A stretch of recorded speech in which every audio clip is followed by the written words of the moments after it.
السلام علیکم پیارے بچوں، اردو گرامر کی کلاس میں آج ہمارا موضوع ہے متضاد الفاظ۔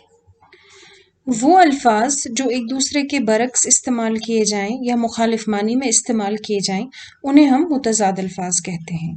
انہیں ہم ضد اور اضداد بھی کہتے ہیں۔ مثلاً دکھ کا متضاد ہے سکھ، آزادی کا متضاد ہے غلامی۔ متضاد الفاظ کے استعمال سے زبان میں نکھار اور خوبصورتی آتی ہے اور عبارت اور اشعار جو ہیں پر اثر اور خوبصورت ہو جاتے ہیں۔ متضاد الفاظ کو ہم انگلش میں اینٹونیمز بھی کہتے ہیں۔ آئیے ان کی چند مثالیں دیکھیں۔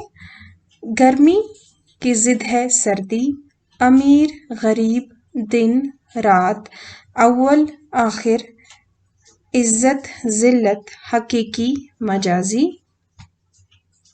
بلند پست، جنت جہنم، صبح شام، سزا جزا، اصل نقل، امانت خیانت، عروج زوال وغیرہ وغیرہ۔ ہمارا موضوع تھا متضاد الفاظ۔ امید ہے آپ کو آج کا سبق سمجھ آیا ہوگا۔ آپ سے ملاقات ہوگی اگلی گرامر کی کلاس میں۔ السلام علیکم ورحمۃ اللہ۔